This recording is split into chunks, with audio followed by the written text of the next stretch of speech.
Oke, Assalamualaikum warahmatullahi wabarakatuh.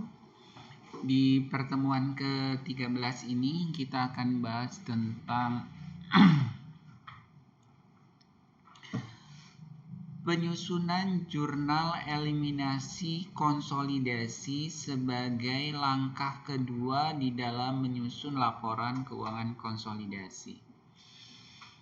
Sebelumnya, langkah pertama di dalam menyusun laporan keuangan konsolidasi itu kita sudah menyusun laporan keuangan sebagai bahan di dalam penyusunan laporan keuangan konsolidasi,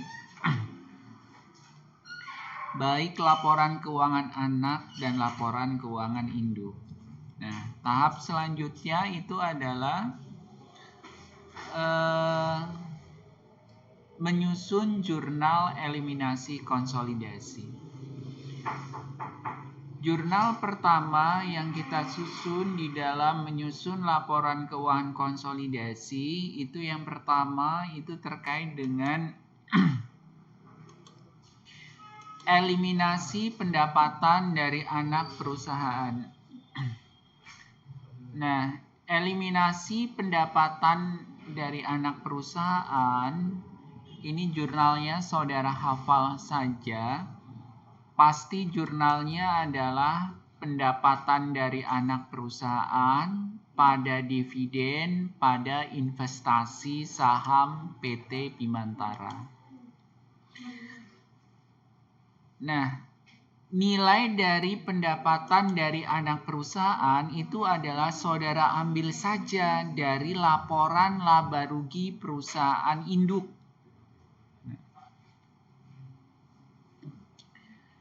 Di sini di dalam laporan laba rugi perusahaan induk nilai pendapatan dari anak perusahaan 15.300.000. Saudara pindahkan saja di sini 13.500.000.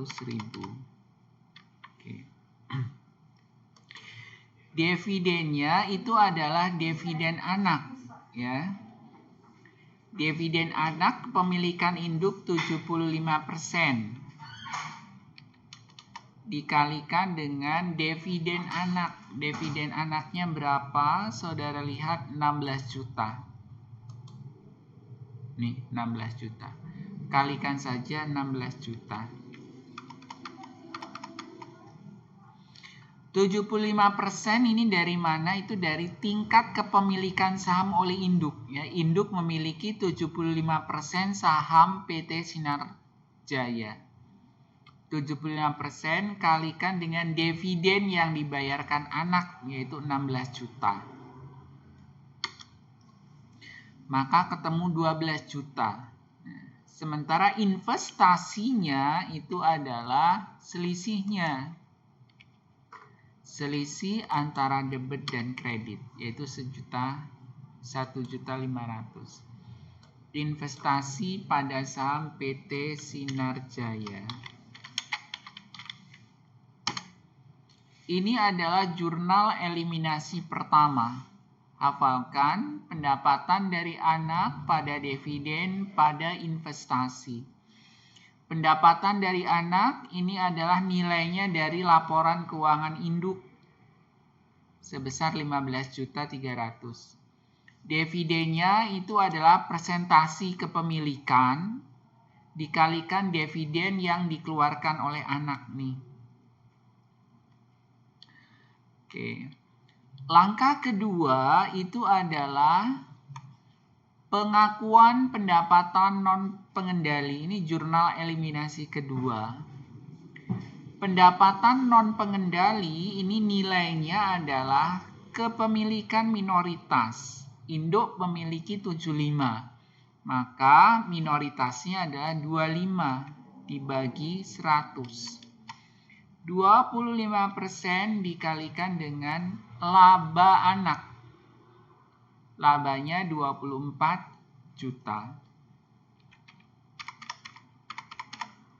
Oke, 6 juta. Dividennya sama. 25 bagi 100 kalikan dividen yang dikeluarkan anak, itu 16 juta.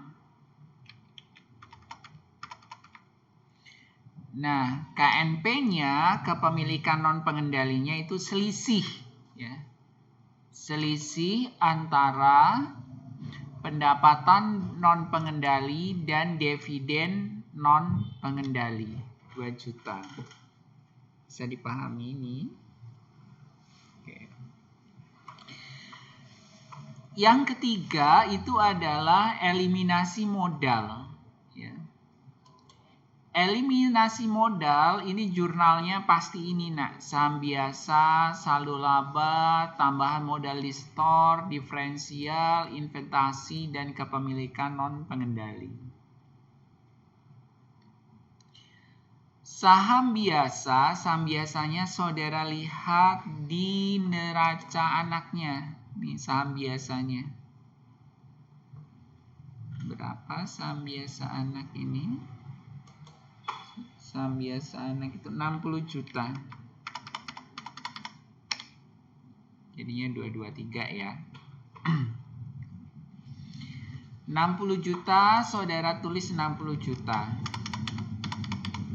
Saldo labanya adalah saldo laba awal. Nih, 40 juta.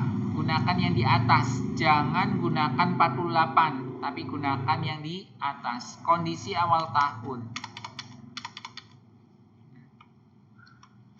Kepemilikan non pengendalinya itu adalah 25%. Paham kan 25% dari mana? Ini dikalikan dengan ini. Saham biasa ditambah saldo laba. Jika ada tambahan modal di store, dikalikan tambahan modal di store. Nah, kemudian investasi dalam sahamnya ini juga kondisi awal tahun, yaitu kita paham bahwa ini membeli dengan harga 96 juta. Ini 96 juta. Sehingga diferensialnya itu adalah selisih debit dan kredit, ya. Selisih antara debit dan kredit yaitu sebesar 21 juta. Maaf. Ini kan 100 juta. Ini adalah berapa ini? Ini adalah 121 juta. Maka selisihnya 21 juta.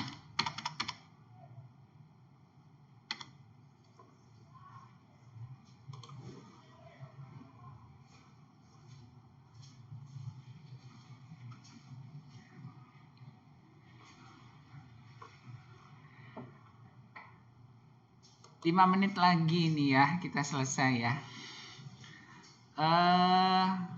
Nah, untuk diferensialnya, eliminasi diferensial mudah sekali. Ini diferensialnya di debit. Saudara pindahkan untuk mengeliminasinya di kredit ya. Jadi 21 juta ini berasal dari atas ini ya, 21. Nah, sekarang saudara lihat bahwa di soal dikatakan bahwa nilai wajar dari bangunan dan peralatan PT Sinar lebih tinggi 20 juta. Berarti ada kenaikan nilai wajar di atas nilai buku 20 juta. Tetapi ingat kita hanya mempunyai 75 juta. Dikalikan dengan 20 juta ya. Nah, selisihnya ini adalah goodwill. Kemudian beban penyusutan, ini kan bangunan dan peralatan itu disusutkan berapa tahun berdasarkan soal. 10 tahun, berarti 15 dibagi 10, 1.500.000 ya. Nah, goodwill diamortisasi selama 5 tahun berdasarkan soal. Berarti 6 dibagi 5. 6 juta dibagi 5. Berapa itu? 60 bagi 5. Berarti 1.200.000. Oke, ini adalah jurnal-jurnal eliminasi yang kita buat ya. Setelah kita menyusun jurnal eliminasi, nanti saudara masukkan di dalam kertas kerja konsolidasi. Nih ya. Kemudian dimasukkan sehingga ininya sama, saldo debit kreditnya. Kemudian dikurang-kurangkan menjadi laporan keuangan konsolidasi. Mungkin itu saja untuk pertemuan kita penyusunan laporan keuangan konsolidasi ya. Ini laporan keuangannya yang sumbernya dari kertas kerja ya. Perubahan modal dan neracanya. Oke, terima kasih. Saya akhiri. Assalamualaikum warahmatullahi wabarakatuh.